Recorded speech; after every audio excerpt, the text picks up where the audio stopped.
تبلیغی جماعت کے حضرات تھے، انہوں نے امیر کے لفظ کی بجائے فیصل کا نام مقرر کیا تھا تاکہ عرب ممالک میں مشکل پیش نہ آئے۔ وہاں امیر نہیں کہتے، فیصل کہتے ہیں کہ اس وقت فیصل کون ہے۔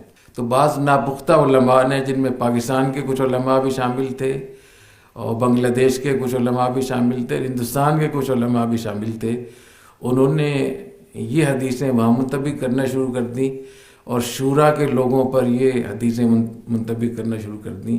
جو پاکستان سے کچھ لوگ تھے، ان میں سے کم از کم ایک کو سعودی عرب نے 1-1.5 سال پہلے ڈپورٹ کر دیا، وہاں سے نکال دیا تھا۔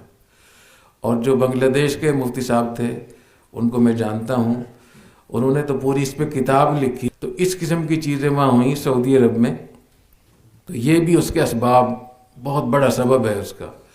اور ایک تیسرا سبب وہ یہ کہ جو آپس کی یہاں فرقہ واریت ہے ہمارے ہاں، مختلف مکاتب فکر، ہم ایک دوسرے کو برداشت نہیں کرتے۔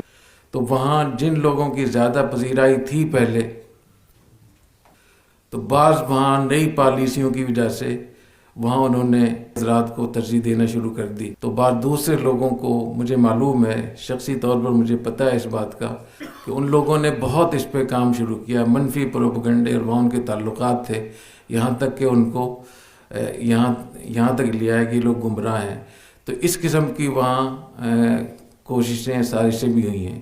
تو اللہ تعالیٰ اس سازشوں سے ہمیں بچائے، اور انشاءاللہ اس کے لیے مشاورت ہو رہی ہے۔ مجھے بہت امید ہے کہ اگر سلیقے سے اس منصوبے کو، اس کام کو لے کر چلیں تو سعودی حکومت کو قائل کرنا اتنا مشکل نہیں ہوگا، کیونکہ امریکہ وغیرہ پوری دنیا میں تبلیغی جماعت پہ کام کی اجازت ہے، پابندی نہیں ہے۔ تو انشاءاللہ امید ہے کہ عرب ممالک میں بھی کام کی پابندی نہیں ہوگی، بشرطے کہ وہ اجتماعیت سے، اتفاق سے کام کریں، ایک دوسرے کے خلاف باتیں نہ کریں، اور امیر کی ان حدیثوں کو، جو ریاست سے متعلق احادیث اور احکام ہے، ان کو تبلیغی جماعت پر فٹ نہ کریں۔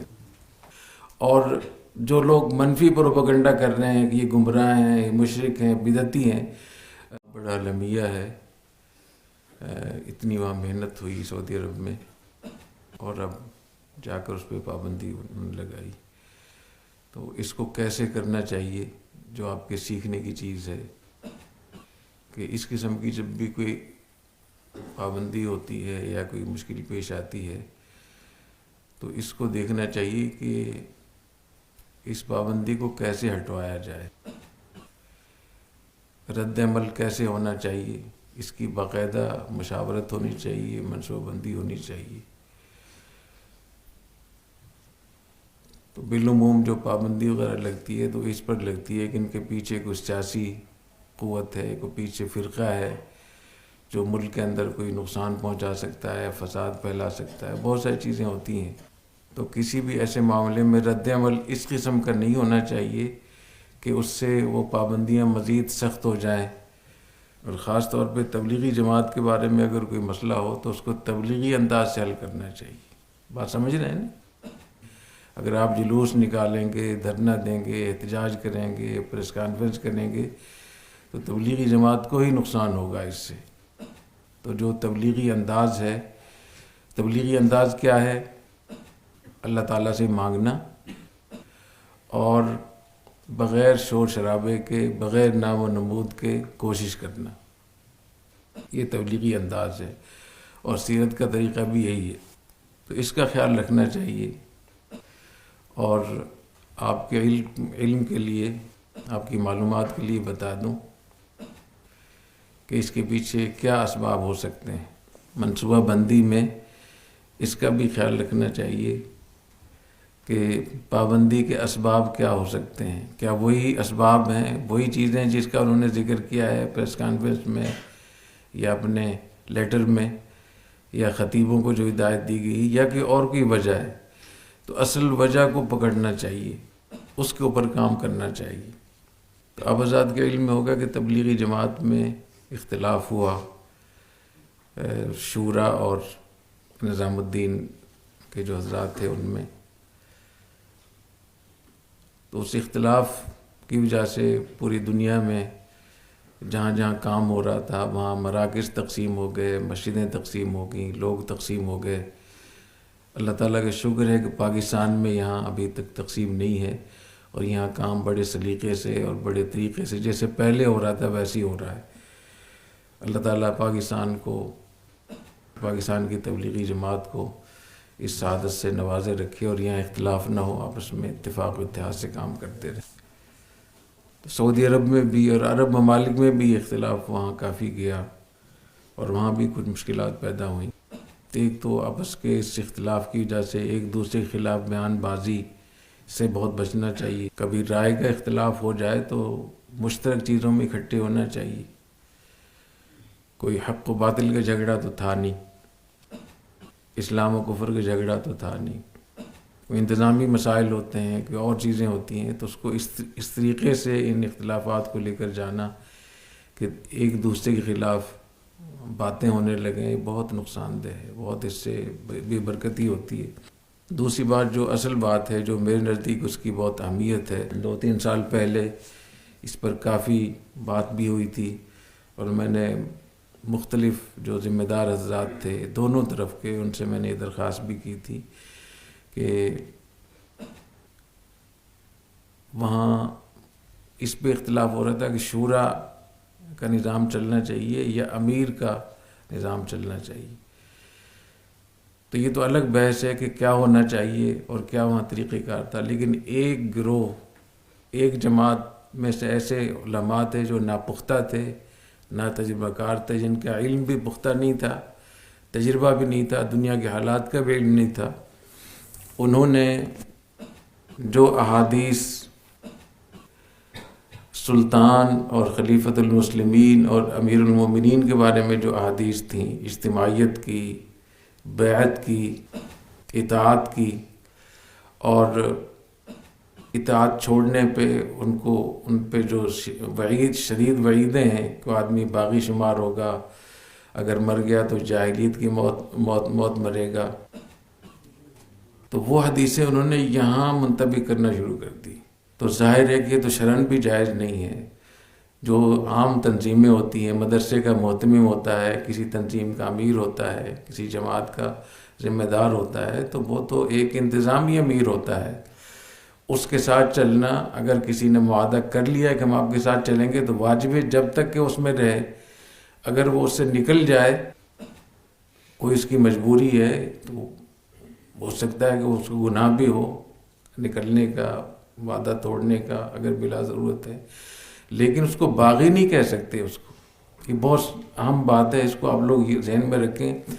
یہاں پاکستان میں بھی جب مختلف جماعتوں میں، تنظیموں میں اختلاف ہوا تو بعض لوگوں نے یہ حدیثیں یہاں بھی لگانا شروع کر دیں کہ فلاں تنظیم سے فلاں آدمی اگر نکل گیا تو وہ باغی شمار ہوگا، واجب القتل ہوگا۔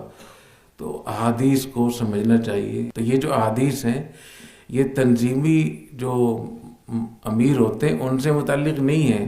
ریاست کا ایک مفہوم ہوتا ہے، اور ریاست کی ایک دائرہ کار ہوتا ہے، اس کے اندر اس کی ایک خاص، اس کی ایک حدود اربع ہوتی ہیں، وہاں طاقت ہوتی ہے، طاقت نافذہ و منفذہ ہوتی ہے، اور ان کے پاس اتنی قوت ہوتی ہے کہ وہ سرحدوں کی حفاظت کر سکیں، امن و امان قائم کر سکیں، انصاف کر سکیں، اپنے ملک کا دفاع کر سکیں۔ ایسی ریاست اور ایسی ریاست کی اجتماعیت اور ایسی ریاست میں جائز کاموں میں اطاعت کرنا شرعاً واجب ہے، نہیں کریں گے تو گناہ گار اور فاسق ہوں گے۔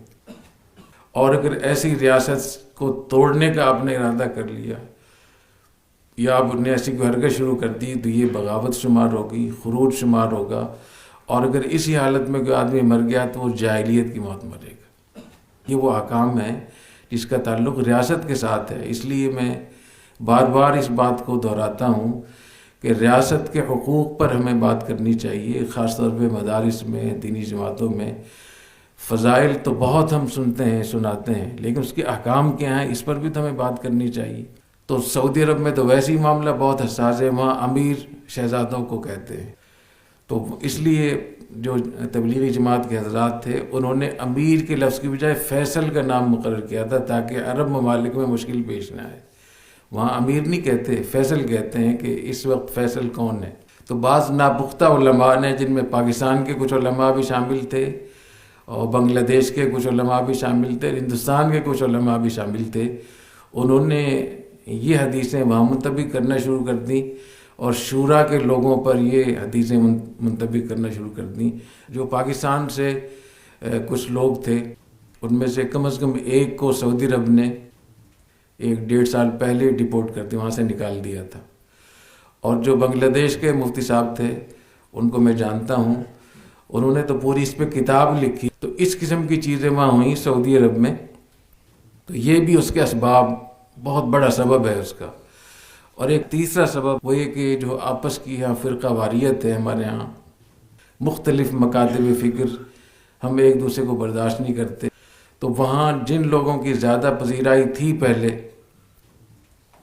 تو بعض وہاں نئی پالیسیوں کی وجہ سے وہاں انہوں نے حضرات کو ترجیح دینا شروع کر دی۔ تو بعض دوسرے لوگوں کو مجھے معلوم ہے، شخصی طور پر مجھے پتہ ہے اس بات کا، کہ ان لوگوں نے بہت اس پہ کام شروع کیا، منفی پروپیگنڈے، اور وہاں ان کے تعلقات تھے، یہاں تک کہ ان کو یہاں تک لیا ہے کہ یہ لوگ گمراہ ہیں۔ تو اس قسم کی وہاں کوششیں، سازشیں بھی ہوئی ہیں۔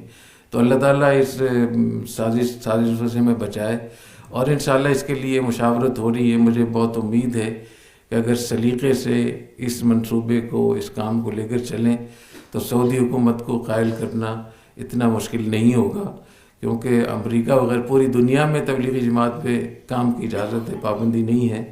تو انشاءاللہ امید ہے کہ عرب ممالک میں بھی کام کی پابندی نہیں ہوگی، بشرطے کہ وہ اجتماعیت سے، اتفاق سے کام کریں، ایک دوسرے کے خلاف باتیں نہ کریں، اور امیر کی ان حدیثوں کو، جو ریاست سے متعلق احادیث اور احکام ہے، ان کو تبلیغی جماعت پر فٹ نہ کریں۔